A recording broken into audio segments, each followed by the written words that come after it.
Hello everyone, welcome back to knowledge for future study channel. इस video में हम जम्भू जी या फिर संत जम्भेश्वर इनके बारे में डिटेल डिस्कशन करेंगे।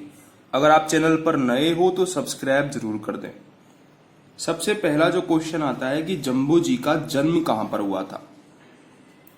जम्भू जी का जन्म हुआ था नागौर जिले में। ठीक है, नागौर जिले के पीपासर गांव में हुआ था इनका जन्म। नागौर जिले के पीपासर गांव में इनका जन्म हुआ था भाद्रपद कृष्ण अष्टमी को। पवार वंशीय राजपूत लोहट व हंसा देवी के यहां पर हुआ था।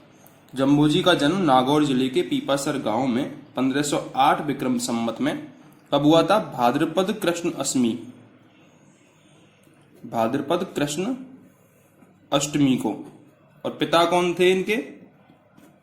इनके पिता का नाम था लोहट, जो कि पवार वंशीय राजपूत थे।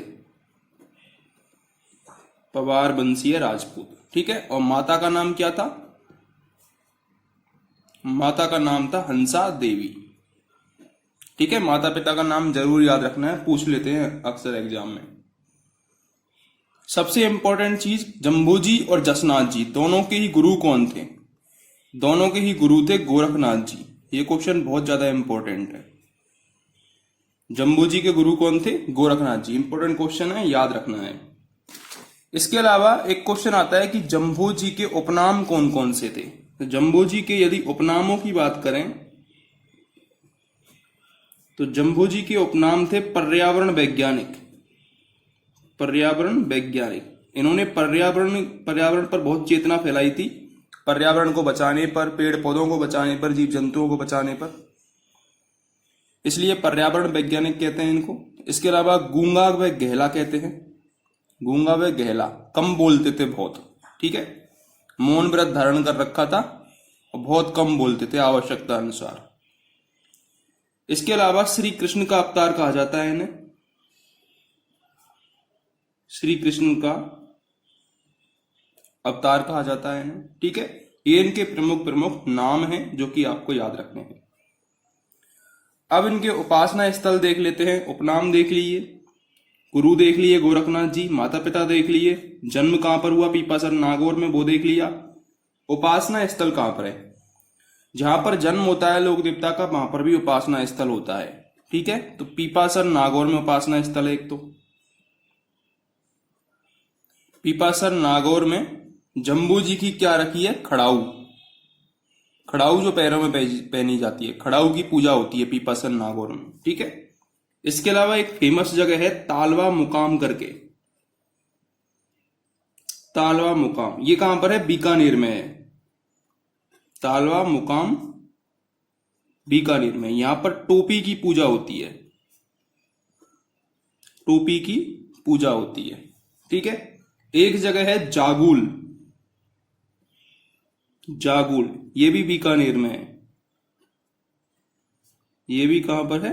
बीकानेर में। और इसमें होती है चोले की पूजा। चोले की पूजा। ठीक है, खड़ाऊ की पूजा पीपासर नागौर में, तालवा मुकाम बीकानेर में टोपी की पूजा, जागुल बीकानेर में चोले की पूजा होती है। इसके अलावा अन्य उपासना स्थल में एक तो जाम्बा करके जगह है। जाम्बा, ये जैसलमेर में है। और एक जगह है लालसर, ये बीकानेर में है। ठीक है, ये इनके प्रमुख उपासना स्थल हैं जो कि आपको याद रखने हैं। अब इनकी जो प्रमुख ग्रंथ हैं वो भी पूछ सकता है एग्जाम में। प्रमुख ग्रंथ पूछ सकता है, क्या पूछा हुआ है, काफी बार पूछा हुआ है। तो इनके जो प्रमुख ग्रंथ हैं उनमें पहला आता है जाम्ब सागर। जाम्ब सागर, ये पूछा हुआ है काफी बार। इसके अलावा जम्ब संहिता। जम्ब संहिता। इसके अलावा बिश्नोई धर्म प्रकाश। बिश्नोई धर्म प्रकाश। इसके अलावा जम्बवाणी। जम्बवाणी, ये इनके प्रमुख ग्रंथ हैं जो कि इन्होंने लिखे थे। जम्ब सागर में 29 उपदेश हैं। ये जो जम्ब सागर है, जाम्ब सागर, जाम्ब सागर में 29 उपदेश है प्लस 20 शब्द हैं, इनका संग्रह है। इस 29 उपदेशों के कारण ही बिश्नोई संप्रदाय की स्थापना इन्होंने करी थी। ठीक है, आगे हम देखेंगे। इसके अलावा एक चीज आपको याद रखना है, 1537 में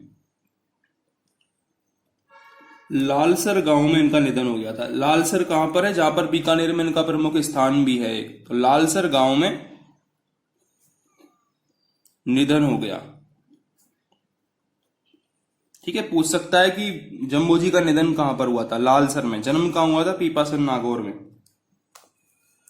अब एक क्वेश्चन ये आता है कि जहां पर जम्बोजी उपदेश देते थे, जहां पर जिस स्थान पर जाम्बोजी उपदेश देते थे, उस स्थान को कहा जाता था साथरी, साथरी या फिर साथरिया।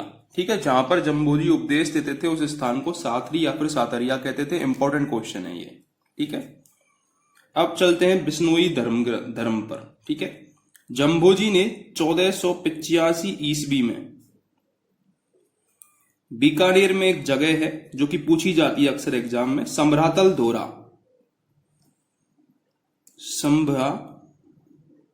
संभ्रातल या फिर संभातल, जो भी बोल सकते हैं इसको, संभ्रातल दोरा।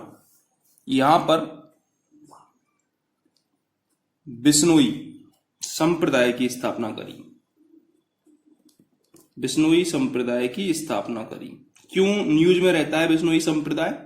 सलमान खान पर केस भी चल रहा है, इस संप्रदाय के लोगों ने केस कर रखा है हिरण को मारने को लेकर। ठीक है, अब बिश्नोई संप्रदाय, बिश्नोई का मतलब है 20 + 9 यानी कि 29 इसमें टोटल नियम है। बिश्नोई संप्रदाय कितने नियम है? 29 नियम, इसलिए इसको बिश्नोई संप्रदाय कहते हैं। ठीक है, 29 नियमों पर आधारित है ये, इसलिए इसको बिश्नोई संप्रदाय कहते हैं। 29 नियम अलग अलग हैं, जैसे कि प्रतिदिन हवन करना, जल्दी उठना, गाय भेड़ बकरी आदि को मारना नहीं। ठीक है, ये सारे इनके नियम हैं। इसके अलावा एक वृक्ष बचाओ आंदोलन और हिंदू मुस्लिम एकता पर इन्होंने बल दिया था।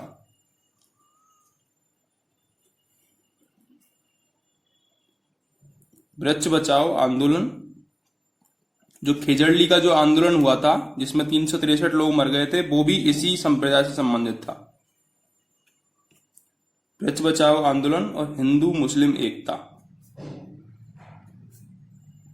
इस पर बल दिया था।